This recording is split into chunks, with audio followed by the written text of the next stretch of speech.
Eto, makinig mga senior citizens, isang katanungan ang ating sasagutin.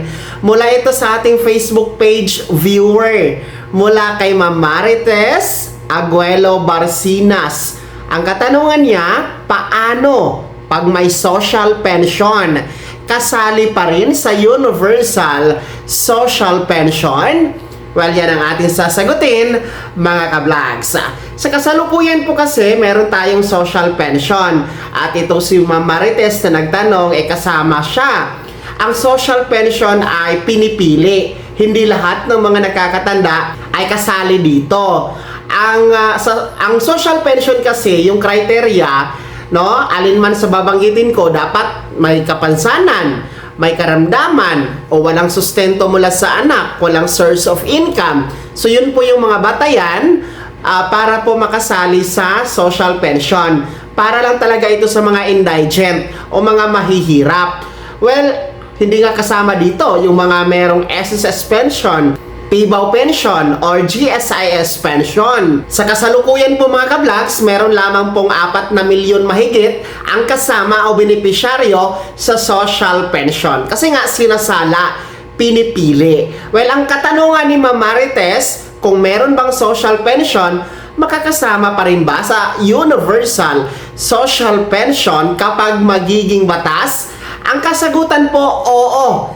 Yes na yes po, no? Automatic po 'yan, no? Dahil ang universal social pension, no, na bill kapag magiging batas, lahat po ito ay kasama na, no? Walang pipiliin na. Mayaman, mahirap, may pensyon o wala, indigent or hindi, may sustento sa anak o wala, lahat po kasama na mabibigyan ng universal social pension.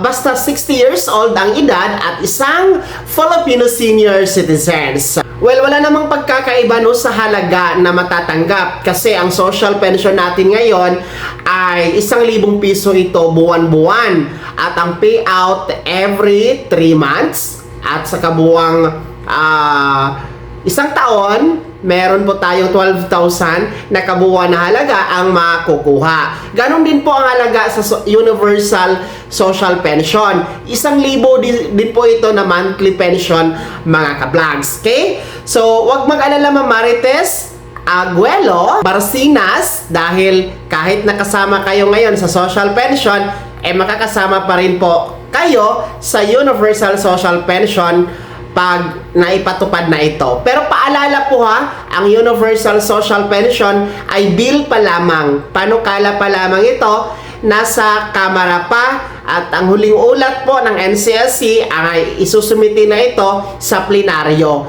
So sana nga ay mas mabilis ang proseso, mas mabilis ang pagsalang dito sa Universal Social Pension Bill dyan sa Kamara para po maipasa na sa Senado. At madaliin din po ng Senado, no, para magiging batas na ang Universal Social Pension Bill dahil yan po talaga ay para sa lahat ng mga nakakatanda. Pero sa ngayon, uulitin ko, hindi pa po ito batas, no? Hindi pa po ito ipapatupad. Inaantay pa natin ang pag-aproba nito ng Kamara at Senado bago magiging batas, mga ka-vlogs. Kaya Ma'am Marites Aguelo Barcinas, no, sana po nasagot ko ng malinaw ang iyong katanungan at sana ito po ay naliwanagan kayo, no? Shoutout sa inyo at saan man po kayo naroroon, no? Kumusta kayo dyan? Kaya naman mga senior citizens, ano po yung komento at reaction sa balitang ito? Sino ba sa inyo dito ang mga kasapi o kasali sa social pension ng DSWD?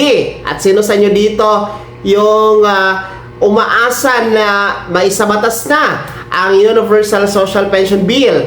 Lahat yung komento at reaksyon, ibahagi niyo po sa comment section na nasa baba. Pakilakip ng buong pangalan at kung taga saan kayo. Kung bago ka pa lang sa akin channel o di kaya di ka pa nakasubscribe, i-click nyo muna ang subscribe button na nasa baba. Huwag kalimutan na pindutin ang notification bell, ilagay sa all para una ka sa mga balita na i-upload ko. Maraming salamat. God bless. Mag-ingat mga ka-vlogs.